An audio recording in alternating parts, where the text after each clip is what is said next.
c'est grave.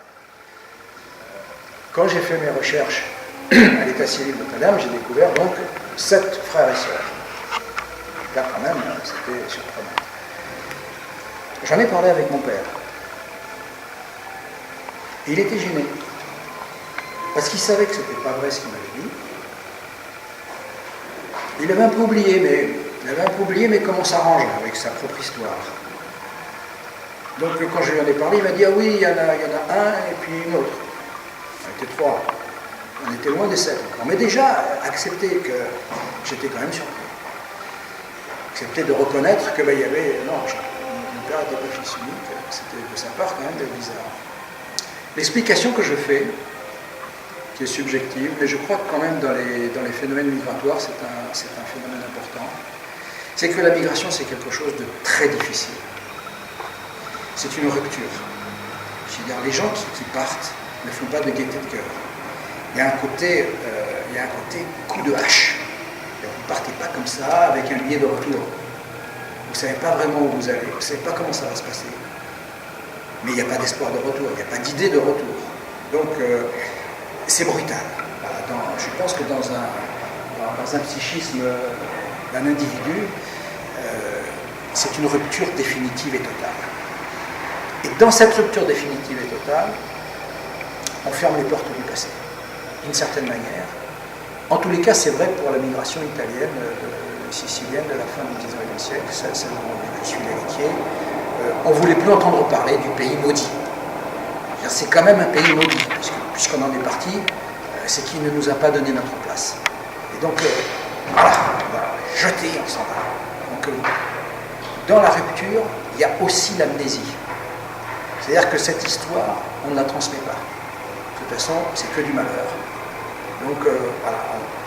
Il a fallu 3 générations pour que moi je vienne ici, en touriste d'abord, sans comprendre que ça allait m'emporter complètement comme une thérapie individuelle. Et je crois que le fait de perdre sa mémoire, c'est le prix aussi à payer à l'intégration dans le pays d'accueil.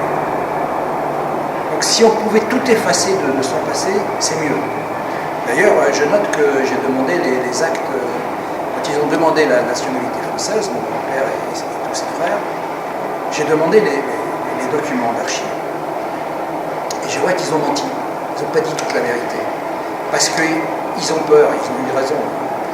Ils savent qu'avec les administrations, on ne sait pas comment ils vont interpréter. Ils ont l'habitude ici en Sicile, ils ont une défiance totale. Donc ils mentent. Tout ce qui pouvait les gêner, ils enlèvent.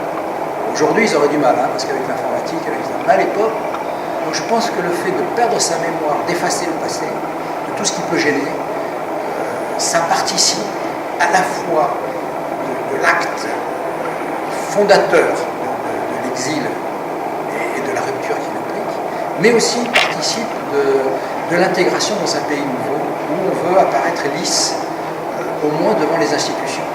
D'ailleurs, quand je vois les documents, qui sont très très beaux, des actes de naturalisation, on demande aux gens, mais pourquoi vous voulez devenir être français? Pourquoi vous voulez être français? Ils ont des réponses formidables. Sauf qu'on retrouve les mêmes réponses un peu dans tous les dossiers. Donc on comprend qu'il y a un petit réseau qui dit, voilà, à cette question tu réponds ceci, à celle-là tu ne réponds pas, ça tu ne vas pas en parler, ça tu l'oublies. Donc il y a à la fois une grande force, et en même temps ils n'ont pas oublié qu'ils venaient dans un pays d'oppression, qu'il ne faut pas dire la vérité. Donc on oublie, voilà. Je comprends ça. En même temps,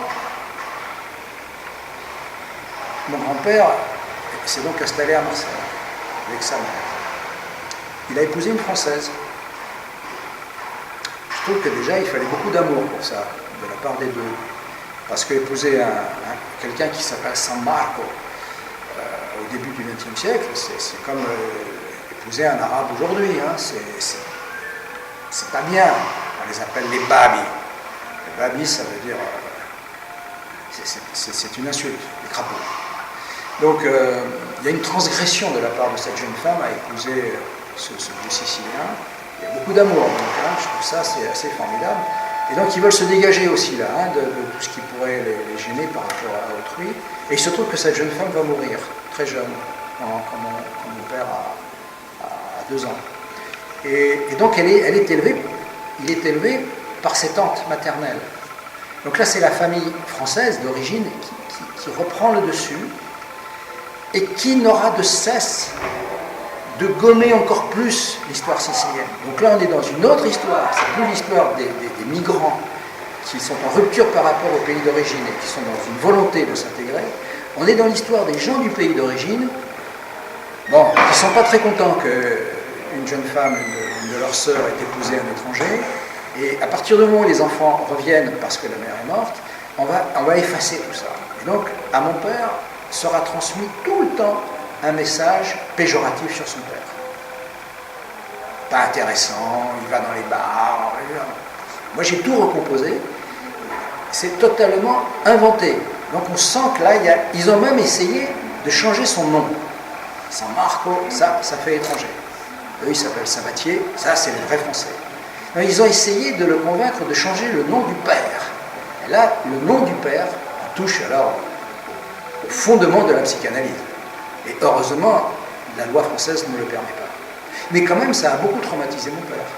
Parce que, n'ayant pas connu sa mère, ayant entendu sans arrêt une version négative sur son père, fausse, mais c'est comme ça qu'il a été élevé, ça l'a gêné.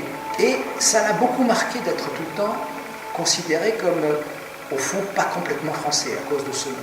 Puisqu'on essayait de le faire changer. C'est donc qu'il n'était pas normal. Donc voilà quelqu'un qui a essayé qui a profondément réussi son intégration, mais avec dans sa tête ce handicap qu'il s'est inventé, qu'on lui a inoculé. Et il aura beaucoup de mal à le porter. Par exemple, de manière assez étonnante, c'est ce psychisme qui fera qu'il voudra servir la France. On comprend ça, il voudra servir la France. Parce qu'il faut être plus français que les Français, pour montrer qu'on est digne de l'accueil qui nous a été fait et qu'on ne parle plus du passé. Et en même temps, cette contradiction l'amènera à choisir. Et il sent bien qu'il ne fait pas partie de la bourgeoisie. Il pourrait être un acteur économique ou social à Marseille. Non, ça, il a compris, la bourgeoisie marseillaise, il n'en fait pas partie. À l'époque, il sent que c'est fermé. Donc, il veut être dans la fonction publique, servir la République. Bon, ça marche d'autant plus facilement que ce sont des concours. Donc là, on n'est pas dans le réseau des amis, ça c'est les concours de la fonction publique. Là, l'intégration marche complètement. Donc il réussit, il peut faire des grandes écoles, mais il va choisir, c'est là où on voit le trauma, jusqu'où va le trauma, il va choisir d'aller servir la République à 6000 km dans les colonies françaises, et pas n'importe où, dans le centre de l'Afrique, parce que c'est Pietro Savorignano di Brazza qui a apporté ces territoires à la France. Donc, quand je lui demande, je lui dis, mais pourquoi tu as choisi ça? Il me dit, tu comprends, parce que, comme ça, si là-bas, on peut se moquer de mon nom, je peux dire, ah, mais si le drapeau français est sur les frontons des édifices publics, c'est grâce à quelqu'un qui a un nom italien comme moi. Donc là, on voit jusqu'où va la névrose, comment on se façonne une propre identité à partir d'une mémoire camouflée, mais cette mémoire camouflée, tant qu'elle ne sort pas, elle vient cogner. Et finalement, il faudra que ce soit moi, par hasard, mais je ne sais pas pourquoi, à la génération suivante, qui va tout sortir. Mais j'ai tout sorti, mais à mon père, je l'ai ménagé quand même, parce que c'était douloureux pour lui. Et donc, je lui ai épargné tout ce que j'avais trouvé qui était formidable, et qui remettait en cause les fondements de son psychisme. Comme il avait déjà plus de 85 ans, 90 ans, c'était trop douloureux.